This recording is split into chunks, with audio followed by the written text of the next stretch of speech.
Now, it's very intimidating for anybody to do a review of a Strider knife because there's so much contentious content on Strider and Make Strider online. So this is going to be the Knife Watch version. Oh, let me begin correctly. Knife Watch. This is the Strider .75 AR. And I just want to give you 5 things you didn't know about it. This is not about the company or the history of Strider knives. This is just about my experience objectively purchasing one, because when I did buy it, I basically knew nothing about this company. So I'm going to withhold all judgments and just talk about this very amazing knife. Let's get into the first thing you didn't know about the Strider .75 AR. I mean, is there a better way to put 0.75, 75%, 3/4? Okay, that's the first thing you didn't know about this knife, is that there's a larger version. And this condensed version is perfect for people with hands that are probably size large or smaller, and really is a fantastic EDC version of a Medford Praetorian or a larger Strider. And I think it is a very confidence-inspiring, thick, chunky boy, okay? The first thing you didn't know about it, okay, in all seriousness, is this is like a workout knife, okay? To break this knife in, it takes a lot of time. When you first get this knife, your fingers are going to be calloused. You're gonna be considering, did I buy the wrong knife? Is there something wrong with me? Is there something wrong with the knife? Why is it so hard to open? Why am I having such a hard time engaging, disengaging it? Why is the action not dropped shut? Everybody else seems to be having such a good time. Look at this guy open his knife. If you check out my unboxing, you'll see that I did have a difficult time getting it open and closed, and I was shocked at it. It's just presence. This really is a knife unlike anything else in my collection. It does things for me that I didn't expect. It is an excellent tool for work. I've used this to break down some boxes, put a new edge on it, and cannot believe how satisfied I was going to be with this. The second thing you didn't know about the Strider .75 AR in S90V is that this is actually the most luxurious, it's the most confusing knife that you can buy. The reason I say that is it's the most luxurious knife you can buy that really has nothing flashy about it. It is the largest knife that is small. It is the fattest knife that is really, pretty skinny actually compared to some other Striders and even some Chris Reeve knives. It is the most secure feeling knife until you break it in, and then it's a big softy. It's just a very confusing knife. It shatters all your preconceived notions about what knives are like at this price point. I thought everything was going to be like a Koenig Arius, and it's true that this is a mark of what you're getting at this price point, but the Strider actually does something different for me. It breaks a lot of the norms in terms of what is possible for a knife. It doesn't need to be sleek and perfect out of the box in terms of action. It doesn't need to be beautiful and contoured. It can be form over function, but not if it's a Strider. That's what I'm sort of learning here. This is a function over form, and yet the form still works. The third thing I didn't know, and you didn't know about this knife for sure, is that it is sharp, and it's sharp. I think in general it looks good. The best way that you can put this knife, look, check this out.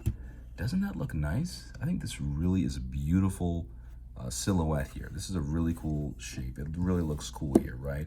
It's a very good looking blade grind you got here with that. Look at this polish here. It is fantastic. The grind on that is, the finish is just, it's beautiful. It's really terrific to look at. The way it plays in the light, I mean, it makes it something, it's almost like one of my watches, right? You can just stare at it. But it's also sharp in other ways, like this thumb hole, okay? I'm sure everybody who's reviewed this knife has talked about this, but the inside of this thumb hole, it's just sharp. You're gonna get your thumb calloused working on it. So the best advice I can give you is that if you want to operate it and get it open and closed and get it to a point where it's easy to use, What I would say is there's a few different ways that I would actually operate this. If you do own this knife, you know exactly what I'm talking about. So we should just share some tips and tricks on how to break this in, make it easier for other people. I've heard that some people do put some pencil inside of this to make the lock bar a little bit easier to operate because it's sharp here. Whenever you are trying to disengage the lock bar time and time again, it will do some damage to your thumb and really give you an experience of wincing if you are not careful or you accidentally put your middle finger on the lock bar. Obviously, don't do that.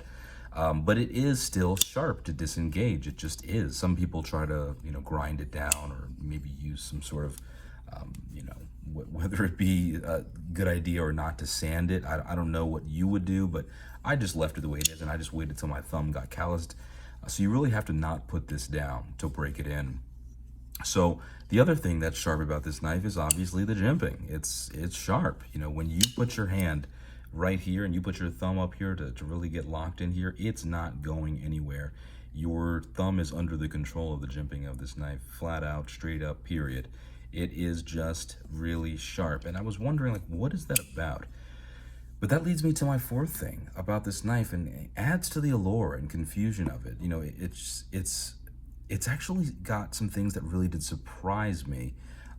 Is this really is built to break in a way that no other knife has, and it's got so many different ways you can use it. So this is actually a very modular knife in hand, which really makes me think it is such a fantastic tool and hard use knife. For example, when you do disengage this lock, and there's two ways you could do this to make it easier yourself. You can obviously use this lock bar and put it down here. If you're using one hand, you're quickly going to realize that this knife is so fat, it's kind of hard to get your index finger comfortably to close it down. You know what I'm talking about. You always have to readjust with something like this thick. I mean, look how thick this is. I'll compare it to a Chavez 229. I mean, that's thick in pocket. Let's compare it side by side to the Koenig, which is actually a pretty tall knife. It's so much more tall, right? It's definitely taller than my PM2. Here's a Spidey Chef, okay, which is not that tall of a knife, but I mean, just, guys, it's a tall knife. It just is, right? So when you're opening and closing this, especially closing it, you always have to readjust. So what I figured out is that what is this jimping in the back here for, right? What is why does it continue so long? Even to the point where, as you can see here, there's jimping inside here that it seems like you would never use. I was like, what is the point of that being on the end of the blade there? Well, actually, when I disengage the lock, without having to readjust my whole hand, I can just continuously climb and use this as a ladder for my index finger to continue pushing closed this knife. So let me show you in fast motion what I mean. Okay, so instead of just having the jimping at the front to close the knife and having to readjust or use my thumb, I really did get some muscle memory down to actually just use the back of it, because that jimping in the back is very useful to close it and open.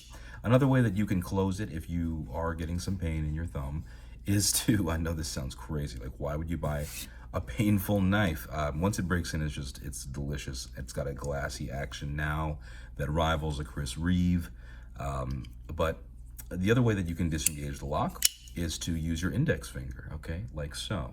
You put your index finger here, and you can actually pinch that open, push from the back of the knife, and close it like that. That gives your thumb a little bit of a vacation, okay? And any way you see fit. So, the last thing you didn't know about the Strider .75 AR is that this is a mean knife. It is a unforgiving design. There is no reason they made a knife like this, other than they know what they're doing. There's no reason you would make a knife that comes out of the box so uncomfortable. There's no reason you would make a knife that is this chunky and fat and heavy, frankly. It's 7 ounces or so.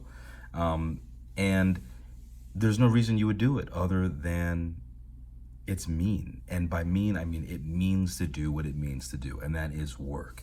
Flat out, period, point blank. This is not a little sissy knife. This is the real deal. I want a tool that's going to help me get through whatever task I need to get done. It's got a surprisingly long blade for its shape. It's got such a great piercing point. The geometry of this blade grind is absolutely phenomenal. If you want to open this knife, you have to mean it. If you want to close this knife, you have to mean it. But once you break it in, it is so smooth and relaxing. I mean, the sounds that it makes is like, this is a knife's knife. It is mean because if you don't mean to use it for work, it will be mean to you. You need to be serious when you want to get a Strider .75 AR. So maybe not for everybody, but certainly for Knife Watch. Like and subscribe. Peace and love. Take care.